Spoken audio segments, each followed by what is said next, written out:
Minority leader Sheikh Nagul మీరా। अस्सलाम वालेकुम रहमतुल्लाहि वबरकातुहू। भाइयों दोस्तों बुजुर्गों అందరికీ నమస్కారం। లాల్ సలాం। విషయం ఏంటంటే ఇవాళ మనందరి మధ్యలో స్విచ్ పెట్టాలని చెప్పేసి నరేంద్ర మోడీ గారు 10 సంవత్సరాలు కేంద్ర ప్రభుత్వంలో ఉండి మన అందరం అన్నదమ్ముల్లా ఉండేటోళ్ళని విడదీయాలని చెప్పేసి ఎన్ఆర్సీ ఎన్పిఆర్ అని చెప్పేసి పెట్టిన ప్రభుత్వం అది బీజేపీ ప్రభుత్వం। కాబట్టి ఇలాంటి చట్టాలు పోవాలన్నా లోక్యంగా ఉండాలన్నా ఈ దేశాన్ని కాపాడాలన్నా ఇండియా కూటమి అనేది అవసరం। ఇండియా కూటమిలో సిపిఎం పార్టీ దాంట్లో భాగస్వామ్యమై సిపిఎం పార్టీ కూడా దీంట్లో పాల్గొని ఇండియా కూటమి అభ్యర్థుల్ని గెలిపించాలని చెప్పేసి ఎందుకు కోరుతుందంటే ఇవాళ మతోన్మాద బీజేపీ కులాల మధ్యలో మతాల మధ్యలో తీసుకొచ్చి ప్రభుత్వాన్ని ఎవడైనా ప్రభుత్వం నెక్స్ట్ సారి ఓటేయండి అమ్మా అంటే నేను ఈసారి రేట్లు తగ్గిస్తా, ఈసారి నూనె రేట్లు తగ్గిస్తా, ఈసారి బియ్యం రేట్లు తగ్గిస్తా అని చెప్పిన ప్రభుత్వాలు చూసినాం।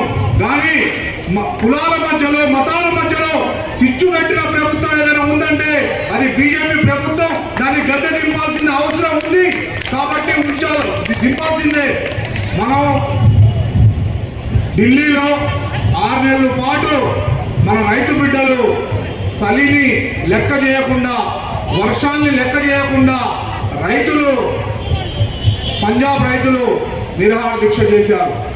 అయినా కూడా కనుకర్యం లేకుండా మానవత్వం లేకుండా అనేక మంది ప్రాణత్యాగాలు చేశారు। ఇప్పుడు మనం ఓటేస్తున్నాం అంటే స్వతంత్ర భారతదేశంలో మనం పాల్గొన్నట్టే। ఈ ఓటు అనేది ఎంత ఇంపార్టెంట్ అంటే హస్తం గుర్తుకు వేస్తున్నాం అంటే మనం స్వతంత్ర భారతదేశంలో మనం ఓటు వేస్తున్నాం అంటే దాంట్లో మనం ఈ భారతదేశాన్ని కాపాడేటోళ్ళు దాంట్లో భాగస్వాములు అయినట్టే। కాబట్టి అది దృష్టిలో పెట్టుకోవాలా। ఈ మైనార్టీ సభ పెట్టారు, ఈ మైనార్టీ సభలలో కూడా మన ప్రాంతం వాసులలో అనేక మంది బీద వాళ్ళు ఉన్నారు, ఇంటి స్థలాలు లేని వాళ్ళు ఉన్నారు, అనేక మంది లోన్ల కోసం ఉండేటోళ్ళు ఉన్నారు। ఈ టీఆర్ఎస్ ప్రభుత్వంలో లోన్లు వచ్చినాయంటే ఎవరికి వచ్చినాయమ్మా? వాళ్ళలో తిరిగేటోళ్ళకి వచ్చినాయి। మీలో ఎవరికైనా వచ్చినాయా మైనార్టీ లోన్లు? రాలేదు। ఒక 2 నెలల ముందు ఇచ్చినారంటే వాళ్ళలో తిరిగిన వాళ్ళకే ఇచ్చారు, వేరే వాళ్ళకి ఇచ్చారా? ఇవ్వలే। కాబట్టి కాంగ్రెస్ ప్రభుత్వం వస్తే ఇండియా కూటమి అంటే సిపిఎం సిపిఐ అందరూ కలిసి బలపరిచిన అభ్యర్థి కాబట్టి మేము కూడా లెఫ్ట్ ఆర్గనైజర్గా మేము కూడా అభ్యర్థిని అడిగి మన రఘురామ్ రెడ్డి గారిని అడిగి మీ అందరికి పనులు చేయడానికి మాకు అవకాశం ఉంటుంది। కాబట్టి మీరందరూ హస్తం గుర్తు మీద ఓటేసి చేయాలా। మీరు ఒకటి దృష్టిలో పెట్టుకోండి, 2004లో యూపీఏ 1 అని చెప్పేసి గవర్నమెంట్ వచ్చింది। అప్పుడు కూడా సిపిఎం పార్టీ సిపిఐ పార్టీ అనేక పార్టీలు బలపరిచి ఇండియా కూటమిలో భాగస్వామ్యం ఇప్పుడు ఎట్లయిందో అప్పుడు కూడా యూపీఏ 1 యూపీఏ 2 అని చెప్పేసి ప్రభుత్వం ఏర్పాటు చేసిన సోనియా గాంధీ గారి నాయకత్వంలో అప్పుడు 2006లో చట్టం వచ్చింది 100 రోజుల పని, 2005లో ఆర్టీఐ యాక్ట్ వచ్చింది ఏ ఇన్ఫర్మేషన్ అయినా తెలుసుకోవడానికి। అట్లాగనే 100 రోజుల పనితో పాటు దున్నేటోళ్ళకి పట్టాలు ఇవ్వాలని చెప్పేసి వచ్చిన పథకం ఏమైనా ఉందంటే అది 100 రోజుల పనిలో యూపీఏ గవర్నమెంట్ అప్పుడు సోనియా గాంధీ నాయకత్వంలో లెఫ్ట్ పార్టీ నాయకత్వంలో వచ్చిన పథకాలే।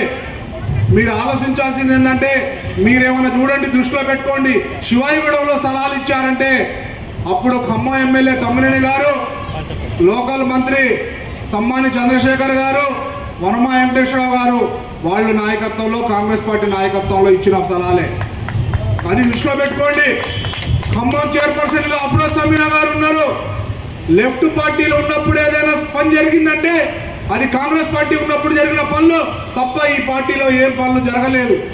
అది డబుల్ బెడ్రూమ్లు ఇచ్చారంటే డివిజన్లో 40 మందికి ఇచ్చారు। మన డివిజన్లో ఎంతమంది అమ్మ అరువులు? 700 చిల్లర మంది అరువులు, 40 మందికే ఇచ్చారు। 30 మంది ఏం కావాలా? వాళ్ళకి పరిస్థితి ఏంది? ఇప్పుడు మళ్ళీ సిచ్చులు పెట్టి మళ్ళీ గొడవలు పెట్టి చేసిన టీఆర్ఎస్ ప్రభుత్వాన్ని బుద్ధి తెచ్చాలా? టీఆర్ఎస్ పార్టీకి ఓటేసినా కూడా బీజేపీకి వేసినట్టే। అది దృష్టిలో పెట్టుకోండి. ఎందుకు వేసినట్టే అంటే జిఎస్టీ అని చెప్పేసి మన ప్రభుత్వం కేంద్ర ప్రభుత్వం తీసుకొస్తే దాంట్లో కేసీఆర్ గారిపై ఓటేసిండు. జిఎస్టీలో కూడా ఓటేసిన ఘనత ఎవరిదంటే ఇదే టీఆర్ఎస్ పార్టీది. జిఎస్టీ కానీ రాష్ట్రపతి ఎన్నికల్లో కానీ అనేక ఎన్నికల్లో పార్లమెంట్గా ఇక్కడ గెలవటం సెక్యులర్ పార్టీ అని చెప్పి మీరు అక్కడ పోయి ఓటేయటం. కాబట్టి నామా నాగేశ్వర గారిని కారు గుర్తుకు వేసినా కూడా బీజేపీకి వేసినట్టే. అది దృష్టిలో పెట్టుకోవాలా. అది దృష్టిలో పెట్టి మీరు అందరూ ఆలోచించాలా. మీ అందరికి ఎవరికైనా కరెంటు ఫ్రీ రాకపోతే నెక్స్ట్ సారి 13వ తారీఖు ఎన్నికలు అయిపోయినాక ఈ డివిజన్లో కాంగ్రెస్ నాయకులు మనం అందరం కలిసి మంత్రి గారి దృష్టికి తీసుకుపోదాం. మంత్రి గారితో కలిపి మనం అందరం సాధించుకుందాం. మనం హస్తం గుర్తుకు వేయాలా. మనం అందరం ఇండియా కూటమి అభ్యర్థిని గెలిపియాలా. ఇండియా కూటమి అభ్యర్థుల్ని ఈ దేశంలో గెలిపించేటట్టు చేయాలని చెప్పేసి ఈ అవకాశం